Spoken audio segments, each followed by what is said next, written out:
आज हम बात कर रहे हैं दुनिया की 5 सबसे साहसी महिलाओं की जिन्होंने विश्व इतिहास में अपनी छाप छोड़ी है। इतिहास अक्सर महिलाओं को इग्नोर करता आया है, लेकिन कुछ महिलाएं ऐसी भी हैं जिन्होंने अपनी वीरता और साहस से ही समय की रेत में अपना नाम दर्ज करा लिया। समय की शुरुआत से ही इन महिलाओं ने समाज की इग्नोरेंस के बावजूद समाज पर एक शक्तिशाली प्रभाव डाला है। उन्होंने ऐसे समय में लड़ाई लड़ी, शासन किया, विद्रोह किया, आविष्कार किया और व्यापार किया जब महिलाओं को इनमें से कुछ भी करने में सक्षम नहीं माना जाता था। नंबर 5, जान द क्लिसन। 1300 में एक रईस आदमी की बेटी के रूप में जन्मी जीन डे क्लिसन की शादी 12 साल की उम्र में हुई थी। अपने पहले पति की मृत्यु के बाद उसने फिर से शादी की, लेकिन इसे रद्द कर दिया गया। उनकी तीसरी शादी 1330 में एक धनी ब्रिटन ओलिवर डी क्लिसन इव से हुई थी। इंग्लैंड और फ्रैंक के बीच प्रॉक्सी युद्धों के परिणामस्वरूप ओलिवर को कैद कर लिया गया था और फिर 1343 अगस्त को उसका सिर काट दिया गया था। अपने पति के अन्यायपूर्ण मर्डर से हैरान और क्रोधित जीन ने बदला लेने की कसम खाई। जल्द ही उसने डी क्लिसन एस्टेट बेच दिया। पैसे से उसने 3 युद्धपोत खरीदे और वफादार आदमियों की एक सेना खड़ी की। 3 युद्धपोतों को काले रंग में रंगा गया था, लाल रंग में पाल, और उन्हें माय रिवेंज नाम दिया गया था। काले जहाजों के बेड़े ने अंग्रेजी चैनल को गश्त किया और फ्रांसीसी जहाजों का शिकार किया, पूरे चालक दल को मार डाला और केवल कुछ लोगों को छोड़ दिया जो फ्रांसीसी राजा को समाचार प्रसारित कर सके। हर बार जब वो जहाज के साथ एक रईस को पकड़ती थी, तो वो व्यक्तिगत रूप से एक कुल्हाड़ी से उसका सिर काट देती थी और उसके शरीर को पानी में फेंक देती थी। इस हैवानियत ने उन्हें ब्रिटनी की शेरनी की उपाधि दी। इंग्लिश चैनल में उसका बदला 13 साल तक जारी रहा, जब तक कि उसने एक अंग्रेज लॉर्ड से शादी करने के लिए समुद्री डाकू का जीवन नहीं छोड़ा। नंबर 4, रानी लक्ष्मीबाई। 1853 में झांसी के राजा की मृत्यु के बाद ब्रिटिश शासकों ने उनके पुत्र को कानूनी उत्तराधिकारी के रूप में मान्यता देने से इनकार कर दिया। रानी लक्ष्मीबाई ने इस फैसले के खिलाफ विद्रोह कर दिया और अपने अधिकार के लिए लड़ने का फैसला किया। मार्च 1858 में जब ब्रिटिश सेना ने झांसी पर हमला किया, तो रानी ने अपने पुरुषों और महिलाओं की सेना के साथ 2 सप्ताह तक लगातार लड़ाई लड़ी। आखिरी दिन जब ब्रिटिश सेना ने शहर पर कब्जा कर लिया, तो रानी ने अपने बेटे को अपनी पीठ पर बिठा लिया, अपने घोड़े की पीठ पर सवार होकर किले से कूद गई। वह अपने कुछ भरोसेमंद सहयोगियों के साथ निकली और कालपी पहुंची। वहां वह अन्य विद्रोही नेताओं से मिली और फिर से अंग्रेजों से लड़ी। इस बार रानी अपने बेटे को अपनी पीठ पर बांधे हुए, मुंह में घोड़े की लगाम पकड़े, दोनों हाथों में तलवार लेकर युद्ध के मैदान में उतरी। वो तब तक लड़ती रही जब तक कि ब्रिटिश सैनिकों ने उन्हें गंभीर रूप से घायल नहीं कर दिया। अंग्रेजों द्वारा उनके शरीर पर हाथ रखने की इच्छा न होने पर उसने एक सन्यासी से इसे जलाने के लिए कहा।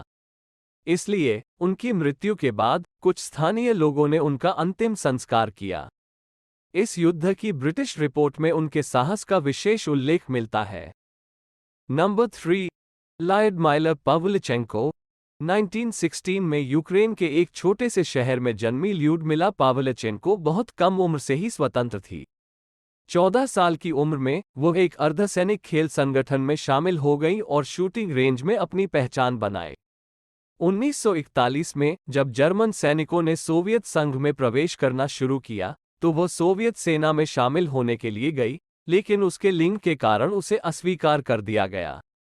फिर उसकी निरंतर कोशिश जारी रखी और उसे एक ऑडिशन देने का मौका मिला, जिसमें उसने 2 जर्मन सैनिकों को आसानी से मार डाला।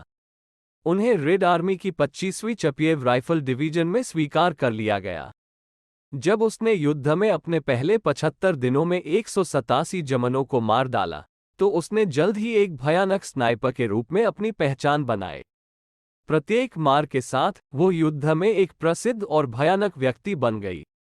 उसका आतंक और कौशल ऐसा था कि जर्मनों ने उसे लाउडस्पीकर पर संबोधित किया, उसे आराम और कैंडी देने की पेशकश की अगर वो उनकी आर्मी में शामिल होता है।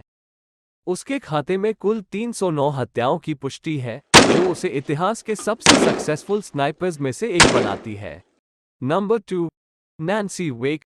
जासूसी और तोड़फोड़ में ब्रिटिश खुफिया एजेंसी द्वारा ट्रेंड, नैन्सी वेक ने द्वितीय विश्व युद्ध के बाद के हिस्सों के दौरान ब्रिटिश विशेष एजेंट के रूप में कार्य किया।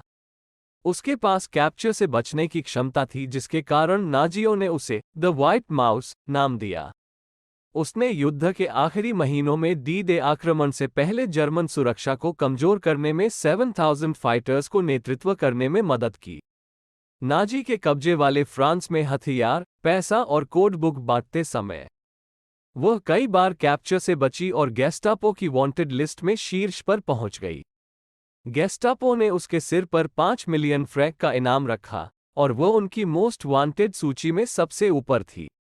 वह एक बार एक छापे पर थी जिसने मोंटलुकॉन में गेस्टापो के मुख्यालय को नष्ट कर दिया, जिससे 38 जर्मन मारे गए।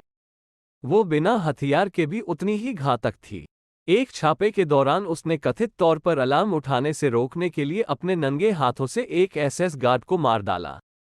उन्हें जॉर्ज मेडल, क्रोक्स डी गुएरे को पाम स्टार के साथ क्रोक्स डी गुएरे, मेडल दे ला रेजिस्टेंस और कांस्य हथेली के साथ यूएस मेडल ऑफ फ्रीडम से सम्मानित किया गया था।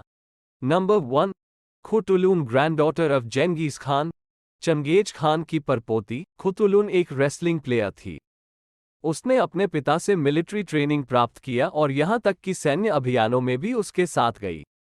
मार्को पोलो ने खुतुलुन को एक शानदार योद्धा के रूप में डिस्क्राइब किया था, जो दुश्मन एरिया में घुस सकता है और एक बंदी को आसानी से छीन सकता है, जैसे एक बाज मुर्गे को छीन लेता है। जब वो शादी की उम्र तक पहुंची तो उसने एक चुनौती पेश की। चुनौती यह थी कि जो कोई भी उससे शादी करना चाहता है उसे रेसलिंग मैच में उसे हराना होगा, परंतु यदि वो उस व्यक्ति को हरा देती है तो उसे एक घोड़ा देना होगा। इस चुनौती का पालन करते हुए उसने लगभग 10,000 घोड़े जीते।